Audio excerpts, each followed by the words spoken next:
Hello friend, most welcome to join this session. आज के session में हम इंडियन पॉलिटी का सबसे इम्पॉर्टेंट चैप्टर फंडामेंटल राइट्स देखेंगे। मूल अधिकार जिसको कहते हैं।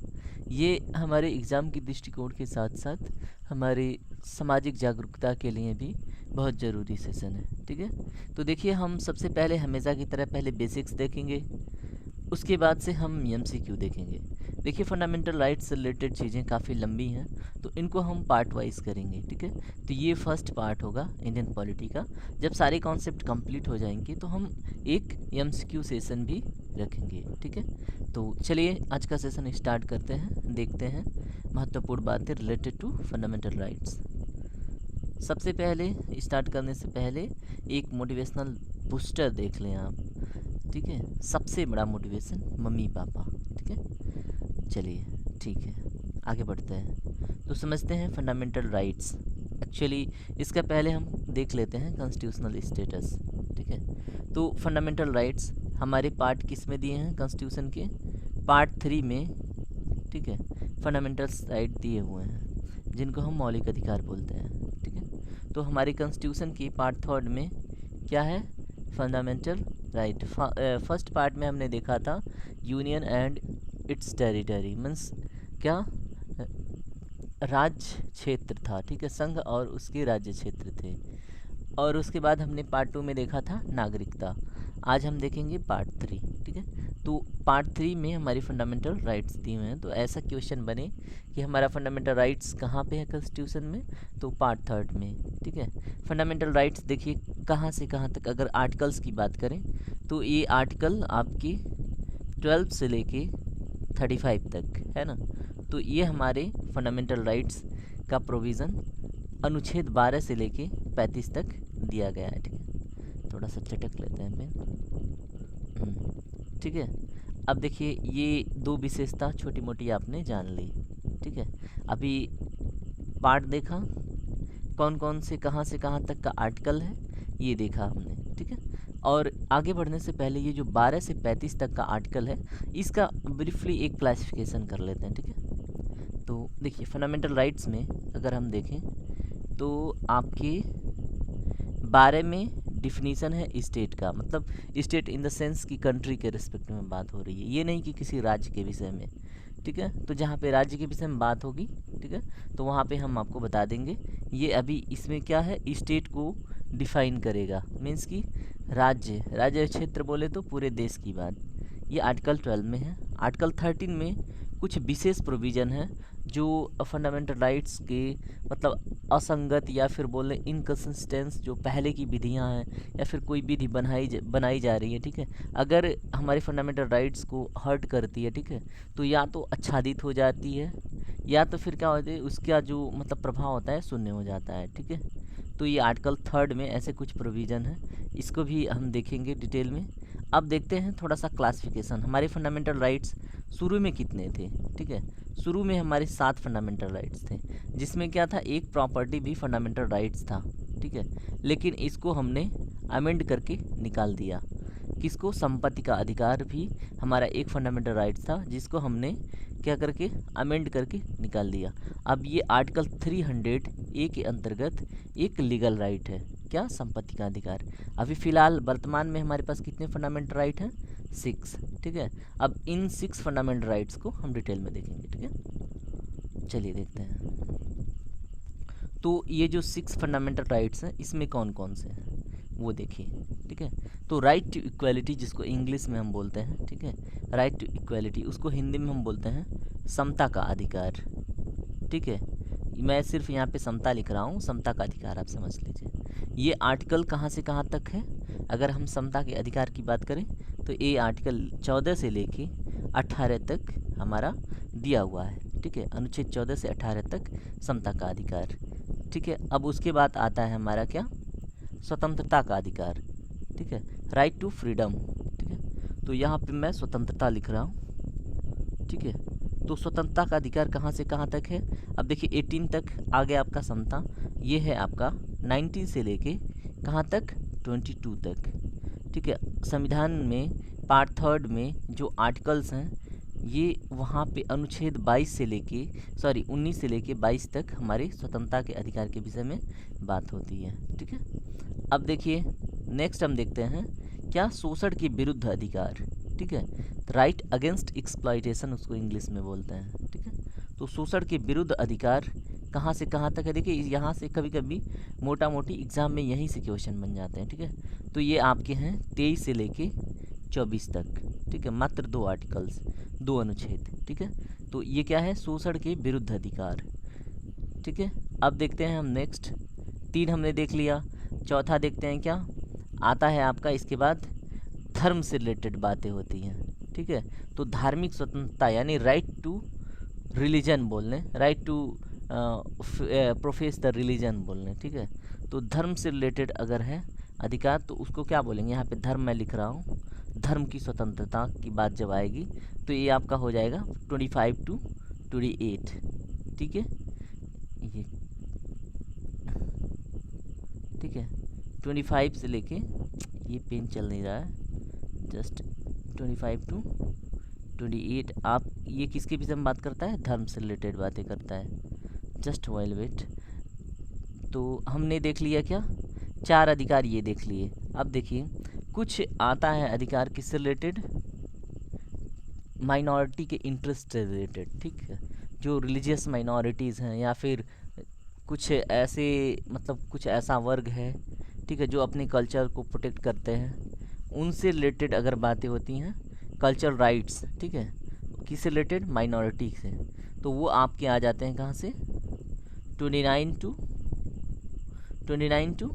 30। ठीक है, ये माइनॉरिटी से रिलेटेड कुछ राइट्स हैं। अभी देखिए कितने हुए, 1 2 3 4 5। ठीक है, और इसके बाद आपका आता है संवैधानिक उपचार। ठीक है,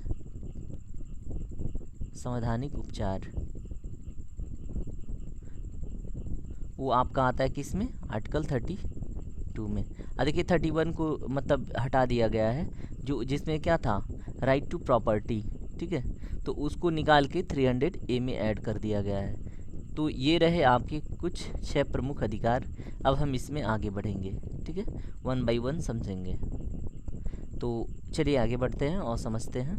देखिए सबसे पहले हम समझते हैं कि फंडामेंटल राइट्स एक्चुअली है क्या और फिर इसकी आवश्यकता क्यों है। ठीक है, तो हम देखते हैं क्या है। देखिए फंडामेंटल राइट्स यानी कि मूल अधिकार मनुष्य के जीवन में क्यों आवश्यक है। ठीक है, तो नैतिक, बौद्धिक और आध्यात्मिक रूप से किसी इंसान को विकसित होने के लिए, ठीक है, जो मूल अधिकार हैं वो सहायक होते हैं। ठीक है, अब वो कैसे होते हैं, अभी जब हम 1 by 1 आर्टिकल समझेंगे तो वो कैसे हमारे लाइफ में कोऑपरेट करते हैं उन्हें हम देखते चलेंगे। ठीक है, तो भारतीय संविधान में मौलिक अधिकारों को संयुक्त राज्य अमेरिका के बिल ऑफ राइट्स से क्या, यहाँ से इंस्पायर होके जोड़ा गया था। ठीक है, फंडामेंटल राइट्स अगर पूछें कि हमारे भारतीय संविधान में कहाँ से आया है, तो ये अमेरिका के कॉन्स्टिट्यूशन में, ठीक है, वहाँ से प्रेरित होके हमने लिया हुआ है। ठीक है, तो ये अमेरिका आपके दिमाग में आना चाहिए एग्ज़ाम में या फिर कहीं वाइबा में या कहीं पे भी, अमेरिका के बिल ऑफ राइट्स से। ठीक है, और देखिए सबसे मतलब पहली बार अपने कॉन्स्टिट्यूशन में इसकी चर्चा किस आर्टिकल के तहत, कभी कभी क्वेश्चन बनता है किस आर्टिकल के किस प्रोविज़न में था, तो नेहरू रिपोर्ट एक आया था। ठीक है, नेहरू रिपोर्ट, तो ये भी याद रखें आप। ठीक है, तो नेहरू रिपोर्ट जो था 1928 के आसपास, ठीक है, ये आया था। ठीक है, तो उसमें 19 फंडामेंटल राइट की बात कही गई थी। ठीक है, 19 फंडामेंटल राइट्स की बात उसमें कही गई थी। ठीक है, तो ये भी आप याद रखिए। ठीक है, तो इसमें एक चीज़ और देखते हैं, ये जो एक केस है, एक ये गोपालन केस जो है, ठीक है, जो 1950 का है, और जो शंकरी प्रसाद केस है 1951 का, ये क्या करते हैं, मौलिक अधिकारों से संबंधित जो ऐतिहासिक निर्णय पारित किए गए हैं ना, वो मतलब इन केसों में मतलब दिखता है। ठीक है, जो जो आप क्या करते हैं, डिसीजन लेते हैं या फिर कुछ भी करते हैं, तो इन केसों में दिखता है किससे रिलेटेड, फंडामेंटल राइट से रिलेटेड। तो कभी कभी क्वेश्चन बनता है कि दे देगा कि चूज कीजिए इसमें से कौन से केस जो हैं वो फंडामेंटल राइट से रिलेटेड हैं। ठीक है, तो एक गोपालन केस 1950 और शंकरी प्रसाद केस 1951। ठीक है, तो आप ये याद रखिए। चलिए इसमें आगे बढ़ते हैं। आगे बढ़ने से पहले आपका हमेशा की तरह 10 सेकेंड का कंट्रीब्यूशन। ठीक है, मात्र 10 सेकेंड। ये है आपका लाइक। अगर पसंद आए तो कमेंट, यदि जो जहाँ पे डाउट हो या फिर कुछ भी एप्रिसिएशन में। अगर देखिए आपको लगता है कि हेल्प करनी है तो शेयर कर दें, ठीक है। और आपको जुड़ना है तो प्लीज़ सब्सक्राइब कर लें, ठीक है। बस 10 सेकेंड का इन्वेस्टमेंट है आपका, ये हमारे लिए बहुत बड़ा मोटिवेशन होगा। चलिए आगे बढ़ते हैं और समझते हैं आर्टिकल्स को और देखते हैं क्या लिखा हुआ है आर्टिकल्स में। तो देखिए आर्टिकल्स 12 से स्टार्ट करते हैं, ठीक है। इसमें हमने क्या बात करी थी कि इसमें किसको, राज्य शब्द को परिभाषित किया गया है, ठीक है। तो राज्य की परिभाषा में क्या क्या आता है वो आप देख लीजिए। भाग 3 हमने पहले ही चर्चा कर लिया था, ठीक है। तो इसमें देखिए इस अनुच्छेद में क्या राज्य शब्द सरकार और भारत की संसद, सरकार और राज्यों की विधायिका, इसमें ये क्या कर रहा है, इंक्लूड कर रहा है, ठीक है। कि कौन कौन से आएंगे, जैसे राज्य की परिभाषा में कौन कौन से आएंगे, ठीक है। तो राज्य की परिभाषा में सरकार आएगा, बोले तो सेंट्रल गवर्नमेंट, ठीक है। और जो भारत की संसद है, पार्लियामेंट, वो भी आएगी, ठीक है। और जो सरकार है राज्यों की विधायिका वाली, ठीक है, जो स्टेट गवर्नमेंट है वो भी होगी किसकी पार्ट, अपने राज्य की परिभाषा में, ठीक है। और भारत क्षेत्र के भीतर वो सभी स्थानीय और अन्य प्राधिकरण, जैसे मान लीजिए जो भी हमारे भारतीय क्षेत्र के अंतर्गत कार्यरत कोई भी प्राधिकरण है, ठीक है, वो गवर्नमेंट के अंडर है, ठीक है। तो वो किसका पार्ट होगा, राज्य का, ठीक है। वो राज्य की परिभाषा में इंक्लूड होगा। और सुप्रीम कोर्ट ने एक फैसला सुनाई थी, उसके अंतर्गत जो निजी संगठन या सरकार के अधीन अगर काम करने वाली एजेंसी भी जो है वो राज्य की परिभाषा के अंतर्गत आती हैं, ठीक है। तो ये भी बात आपसे क्वेश्चन में घुमा सकता है कि निजी जो संगठन होते हैं वो राज्य की परिभाषा में आते हैं या नहीं आते हैं। ऐसे कोई क्वेश्चन बने तो आप हमेशा याद रखें कि ये भी राज्य की परिभाषा के अंतर्गत आते हैं। अब इसमें क्वेश्चन बनता है कि कौन है जो राज्य की परिभाषा से अलग है, ठीक है। तो अगर बात आए सुप्रीम कोर्ट, ठीक है, मतलब जुडिशरी की बात आएगी तो वो राज्य की परिभाषा से परे है, ठीक है। तो आगे बढ़ते हैं। ये आर्टिकल 12 आपका कंप्लीट होता है। हम देखेंगे आर्टिकल 13, उसमें क्या प्रावधान है। तो देखिए आर्टिकल 13 को पढ़िए। इस अनुच्छेद के तहत क्या कहा गया है जो हमने पहले ही समझ लिया है, ठीक है। कि फंडामेंटल राइट के असंगत अगर कोई विधि है जो अपमानजनक है, ठीक है, जो फंडामेंटल राइट्स को कम करती है या फिर उसको मतलब प्रभावित करती है, ठीक है, उन्हें शून्य और ये क्या करता है, असंवैधानिक घोषित किया जाता है, वो आर्टिकल 13 के अंतर्गत, ठीक है। सुप्रीम कोर्ट और हाई कोर्ट मतलब इसकी घोषणा करते हैं, मीन्स कि ये अधिकार सुप्रीम कोर्ट और हाई कोर्ट के पास है, ठीक है।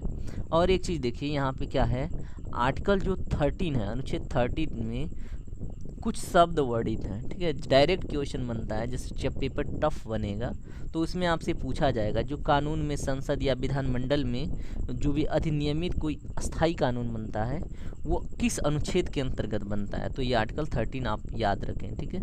आपातकालीन अवधि के दौरान अगर कोई कानून बनता है, ठीक है, अस्थाई, ठीक है, और वैधानिक उपकरण जैसे आदेश कोई पारित हुआ, कोई नियम बना, ठीक है, ये कहाँ होंगे, ये आर्टिकल 13 के अंतर्गत आएंगे। तो आज के बाद ये बातें भी आप याद रखिए। कुछ प्रत्योजित कानून होते हैं, कुछ गैर वैधायी कानून होते हैं, ठीक है। तो इनके लिए सोर्स का काम करता है आर्टिकल 13, ये हमेशा याद रखिए, ठीक है। ये थोड़ा सा एक लेवल ऊपर की बात है। चलिए ठीक है, अब देखते हैं हम जो हमने बात करी थी आर्टिकल 14 to 18 क्या है, राइट टू इक्वलिटी, ठीक है, किसकी बात करता है, समता का, ठीक है। तो राइट टू इक्वलिटी में हम देखते हैं हमारा फर्स्ट आर्टिकल क्या कहता है, 14, राज्य को किसी भी व्यक्ति को कानून के समक्ष समानता और भारत के क्षेत्र में कानूनों के समान संरक्षण से वंचित नहीं करना चाहिए, ठीक है। ये अनुच्छेद 14 बोलता है, ठीक है। जैसे मान लीजिए कानून के समक्ष कोई भी है, वो क्या होगा, कानून उनके जैसे मान लीजिए मैं कोई गवर्नमेंट ऑफिशियल्स हूँ, ठीक है, और मेरे साथ कोई ऐसा इंसान है जो गवर्नमेंट ऑफिशियल नहीं है, ठीक है, वो सामान्य इंसान है, और तो फिर इसमें प्रावधान है कि दोनों कानून के समक्ष क्या होंगे, समान होंगे। ऐसा नहीं है कि गवर्नमेंट ऑफिशियल को ज़्यादा प्रायोरिटी मिलेगी। हाँ, कुछ अपवाद हैं, जैसे राज्यपाल हैं, ठीक है, और फिर प्रेसिडेंट हैं, और फिर कुछ जैसे मान लीजिए एम्बेसी जो किसी और देश की होती है, जो अपने देश में लगती हैं, उसके जो कॉन्सुलेट होते हैं, या फिर राजदूत होते हैं वो हैं, और फिर कुछ लोग जैसे जब संसद सत्र चल रहा हो तो उस समय के जो मेंबर ऑफ पार्लियामेंट होते हैं, ठीक है, तो उनको कुछ मतलब रियायत दी गई है, ठीक है, तो वो अपवाद स्वरूप हैं, ठीक है। तो भारत के क्षेत्र में कानून के समान संरक्षण, तो ये कानून के समान संरक्षण से भी मतलब वही बात है, यहाँ पे आपके साथ भेदभाव सिर्फ अपवाद के रूप में कुछ होता है, बाकी नहीं होता है। जिनका मैंने नाम लिया है सिर्फ उन्हीं के साथ ऐसा होता है कि उन्हें कुछ विशेष अथॉरिटी या कुछ विशेष अधिकार दिया जाता है जब वो क्या है, मतलब अपने पद का पदभार संभाल रहे हैं, ठीक है। तो ये आर्टिकल 14 में ये बातें हैं और हमने अपवाद का भी डिस्कस कर लिया, ठीक है। अब हम बढ़ते हैं आगे, देखते हैं आर्टिकल नंबर 15 क्या कहता है।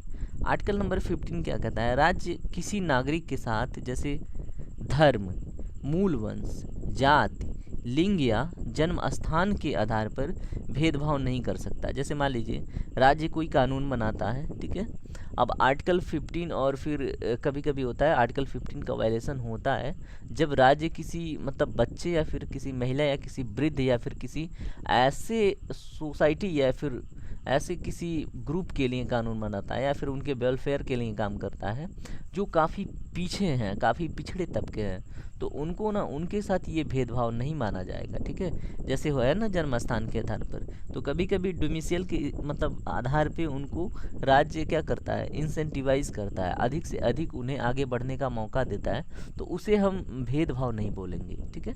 क्योंकि वो लोग मतलब उनको क्या, राज्य का क्या काम है कि सोशली उनको क्या करे, एम्पावर करे, ठीक है, और उन सामाजिक रूप से सक्षम बनाए, तो ये भेदभाव नहीं है। क्योंकि ठीक है ना, अगर उनको मिल रही है, वो हमारे सामने समक्ष समानता में होंगे, तभी तो वो मतलब इस बात के हकदार होंगे कि वो भी समान संरक्षण और समान समानता की बात करें, क्योंकि अभी तो वो बहुत निचले तबके में है, ठीक है, कुछ वर्ग। तो ये बात इसमें कही गई है कि धर्म को मूल वंश, जाति, लिंग या जन्म स्थान को आधार नहीं बनाएगी, बाकी और किसी आधार पे वो भेदभाव कर सकती है, ठीक है। राज्य किसके साथ, नागरिकों के साथ। तो अब देखते हैं आर्टिकल 16। आर्टिकल 16 किस विषय में बात करता है, राज्य के अधीन किसी पद पर नियोजन या नियुक्ति से संबंधित मामलों में अवसर की समानता, ठीक है। अभी देखिए हमने 15 की बात करी थी ना, आर्टिकल 15, आर्टिकल 16 है ना, आर्टिकल 15, आर्टिकल 16, ये दोनों क्या हैं, ये सिर्फ हमारे नागरिकों के लिए प्राप्त हैं, ठीक है। तो राज्य के अधीन किसी पद पर अगर नियोजन की बात है, नियुक्ति से रिलेटेड बात है, तो अवसर की समान समानता होगी, किसी के साथ भेदभाव नहीं किया जाएगा, ये आर्टिकल 16 में दिया हुआ है, ठीक है। अब देखते हैं हम नेक्स्ट आर्टिकल, आर्टिकल 17 में क्या बात कही गई है। आर्टिकल 17 में कही गई है अनुच्छेद 17 में कि अस्पृश्यता का उन्मूलन और किसी भी रूप में इसके अभ्यास का निषेध। जैसे मान लीजिए कोई मतलब किसी मतलब छोटे तबके का कोई इंसान है, किसी बैकवर्ड सोसाइटी से रिलेटेड कोई इंसान है, बैकवर्ड सोसाइटी मीन्स कि ऐसे समाज से बिलोंग करता है जिसका अभी विकास नहीं हुआ है, वो बहुत पीछे हैं, उनके साथ अगर आप भेदभाव, छुआछूत की भावना रखते हैं या फिर ऐसा बर्ताव करते हैं, तो ये अनुच्छेद 17 उनको प्रोटेक्ट करता है और आपके ऊपर, ठीक है, पेनाल्टी का प्रावधान करता है, आपके ऊपर दंड का प्रावधान करता है, ठीक है। तो ये है अस्पृश्यता का निवारण से संबंधित अनुच्छेद, ठीक है। और इसमें क्या है, अस्पृश्यता दंडनीय अपराध है आर्टिकल 17 के अंतर्गत, ठीक है।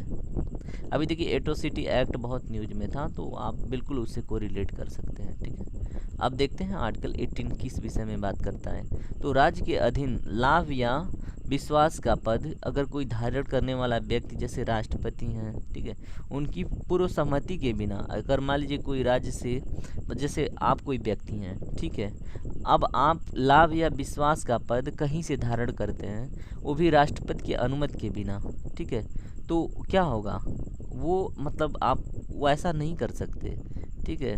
तो अगर मान लीजिए किसी राज्य इन द सेंस कि किसी कंट्री से या तो उपहार लेते हैं या तो उपाधि लेते हैं या पल्लवदियाँ लेते हैं या किसी प्रकार का पद स्वीकार करते हैं, तो वो रिजेक्ट कर दिया जाएगा, ऐसा आप नहीं कर सकते, ऐसा आर्टिकल 18 में लिखा गया है, ठीक है। और इसमें एक चीज़ और भी है क्या, जैसे मान लीजिए आपको भारत रत्न मिला, ठीक है, तो अब भारत रत्न ऐसे अपने नाम के साथ ऐड करके नहीं चलना है, ठीक है, ये नहीं है, ये इस चीज़ को ये क्या करता है, प्रोहिबिट करता है। अब मान लीजिए आप पहले से सूबेदार हैं या फिर कोई और है, तो ऐसे किसी टाइटल के अगेंस्ट ये आता है, ठीक है।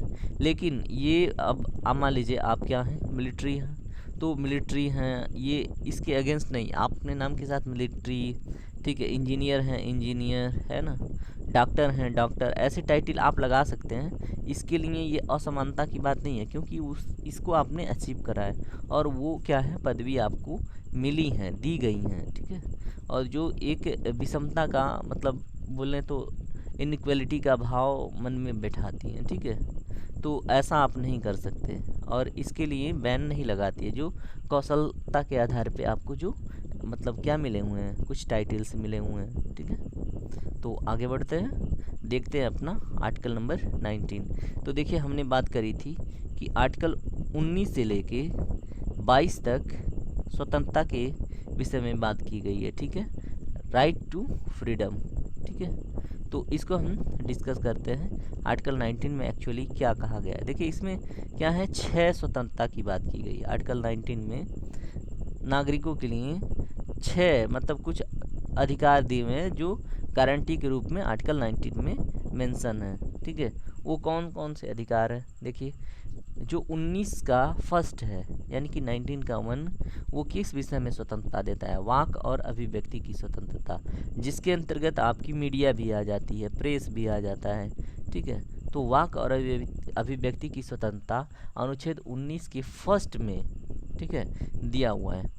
अब देखिए हम सेकेंड 19 का सेकेंड आर्टिकल, जैसे मान लीजिए आप अभी देखिए आए दिन अभी होता रहता है ना स्ट्राइक, जाके पब्लिक प्रॉपर्टी तोड़ते हैं, आग लगाते हैं, मारते पीटते हैं, ऐसा नहीं कर सकते। सिर्फ आप शांतिपूर्वक होके, ठीक है, इकट्ठा होकर क्या कर सकते हैं, ऐसा कोई सम्मेलन कर सकते हैं, बैठ सकते हैं, लेकिन हथियार के साथ वो वर्जित है, ठीक है।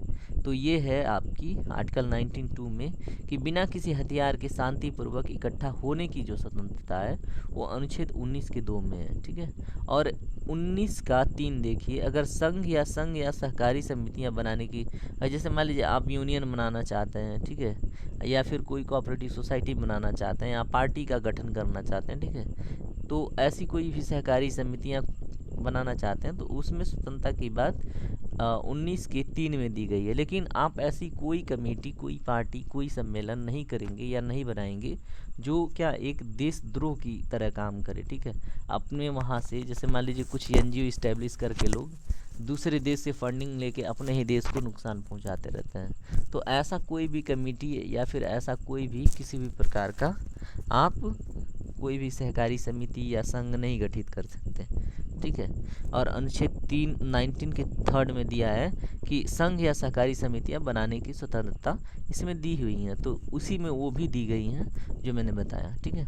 आर्टिकल 19 का 4 देखिए, भारत के पूरे क्षेत्र में स्वतंत्र रूप से आपके घूमने की स्वतंत्रता है। लेकिन अभी देखिए जम्मू कश्मीर में फ़िलहाल तो घूम सकते हैं, लेकिन पहले जम्मू कश्मीर, लद्दाख, इसमें कुछ टेरिटरी था जो प्रोहिबिटेड था, नहीं घूमने लायक था, जहाँ पे आपको नहीं जाने दिया जाता।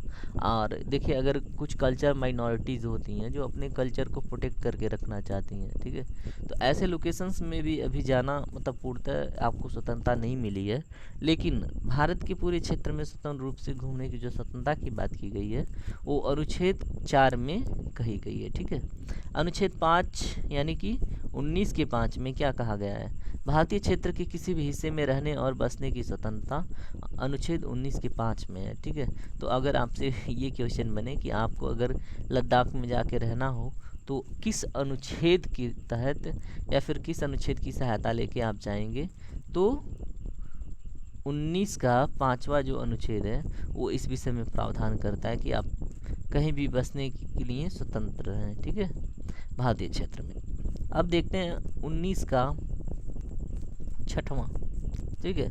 अब इसमें क्या लिख रहा है, पसंद के किसी भी पेशे में जाने की स्वतंत्रता है आपको। जैसे मान लीजिए कोई भी अगर पेशा आपको पसंद आती है तो उसको आप कर सकते हैं, ठीक है। लेकिन ऐसा कोई भी पेशा आप नहीं कर सकते जिसमें धोखाधड़ी हो, ठीक है, या फिर उसमें दुनिया भर की ब्लैक मनी का वो हो रहा हो, ट्रांसफ़र हो रहा हो, जैसे पैरेलल इकॉनमी इस्टेब्लिश हो रहा हो, तो वो सब चीज़ें मतलब इस प्रकार का पेशा नहीं है। लेकिन अदर किसी भी प्रकार का अच्छे पेशे को करने के लिए आप स्वतंत्र हैं, ठीक है। ये रहा आर्टिकल 19। अब देखते हैं हम आर्टिकल 20। अब इसमें देखिए क्या कह रहा है कि अगर मान लीजिए कोई दोषी व्यक्ति है, ठीक है, या कार्योत्तर कानून दोहरे खतरे, जैसे मान लीजिए आपको कभी आपने कोई कांड कर रखा था, उस पे आपको कोई दंड मिल चुका है, ठीक है, अगर सेम उसी पे दोबारा से आपको दंड मिले तो ये अनुच्छेद 20 के अंतर्गत बातें होती हैं। ये उनको रोकता है कि ऐसा आप नहीं कर सकते, ये हमारे भारतीय संविधान में है, ठीक है। और क्या है, जैसे आत्म अपराध के खिलाफ आवश्यक सुरक्षा प्रदान करता है। और क्या करता है, यह भारतीय नागरिकों के साथ साथ विदेशियों पर भी लागू होता है, ठीक है। तो ये भी आप याद रखें, ये सिर्फ भारतीय लोगों के लिए नहीं है, ये विदेशियों पर भी काम करता है, ठीक है। तो जैसे होता है ना कि ब्रेन मैपिंग वाली बात होती है, और आप खुद अपने ही केस में ज़बरदस्ती गवाही नहीं दे सकते किसी के कहने पे, ठीक है। ये बातें कहाँ पे लिखी गई हैं, अनुच्छेद 20 में, ठीक है। आगे बढ़ते हैं, देखते हैं नेक्स्ट आर्टिकल। नेक्स्ट आर्टिकल किस विषय में बात करता है, तो ये बात करता है आपकी दैहिक स्वतंत्रता और राइट टू लाइफ, ठीक है। तो जीवन की स्वतंत्रता से रिलेटेड बातें हैं किसमें, आर्टिकल 21 में, और गरिमा में जीवन की बातें भी इसी में हैं, ठीक है। तो इस अनुच्छेद के अनुसार किसी भी व्यक्ति को उसके जीवन या व्यक्तिगत स्वतंत्रता से कानून द्वारा स्थापित प्रक्रिया के अनुसार ही वंचित किया जाएगा, ठीक है। जैसे मान लीजिए कोई व्यक्ति है, उसके जीवन में या उसकी व्यक्तिगत स्वतंत्रता से कानून द्वारा स्थापित, जैसे उसमें कुछ भी आपको करना है, ठीक है, तो उसकी व्यक्तिगत स्वतंत्रता से रिलेटेड तो कानून द्वारा कोई ऐसी स्थापित प्रक्रिया होनी चाहिए जिसके अनुसार ही उसको वंचित किया जाए, ठीक है।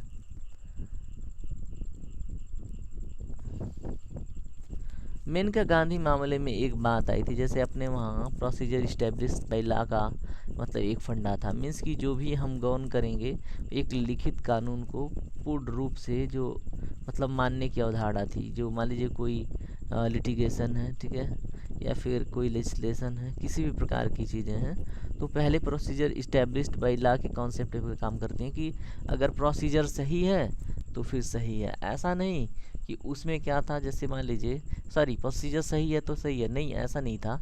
जो प्रोसीजर है उसके थ्रू अगर देख रहे हैं, अगर वो चीज़ फिट आ रहा है तो उसको सही मान लेते थे।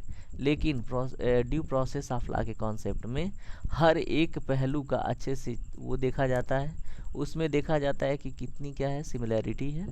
तो ये बातें आपके मेनका गांधी में, ठीक है, मेंशन की गई मेनका गांधी केस में, और इसकी प्रेरणा इनको जापान से बोल सकते हैं, जापान से मिली हुई थी, ठीक है। कौन सी, जो है आपका आर्टिकल 21 के अंतर्गत प्रावधान, ठीक है।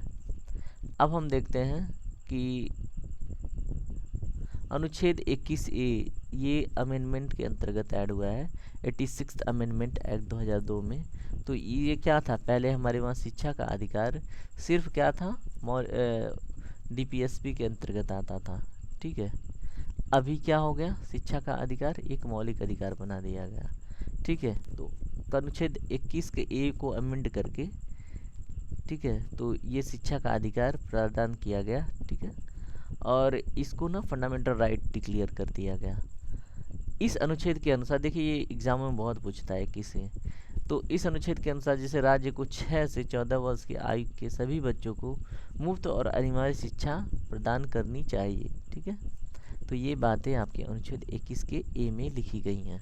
अब देखेंगे हम नेक्स्ट आर्टिकल। नेक्स्ट आर्टिकल में किस विषय में बात करता है कि मतलब उन लोगों को ये सुरक्षा प्रदान करता है जिन्हें या तो गिरफ्तार किया गया है या हिरासत में लिया गया है, ठीक है। तो मान लीजिए आपको कोई हिरासत में लेता है तो आपके पास अधिकार है कि आखिर किस गुनाह में, ठीक है। तो ये बात आप पूछ सकते हैं। तो ये उन लोगों को सुरक्षा प्रदान करता है जिन्हें या तो गिरफ्तार किया गया है या हिरासत में लिया गया है, ठीक है। देखिए आज का सेशन यहीं तक, क्योंकि लंबा सेशन है, ठीक है, लंबा खींच जाएगा। तो जय हिंद दोस्तों, और आपका 10 सेकेंड का इन्वेस्टमेंट, ठीक है, वो आप बिल्कुल ना भूलें। सब्सक्राइब करें, शेयर करें, है ना, बेल आइकन को प्रेस करें, ठीक है। तो थैंक यू, गुड नाइट।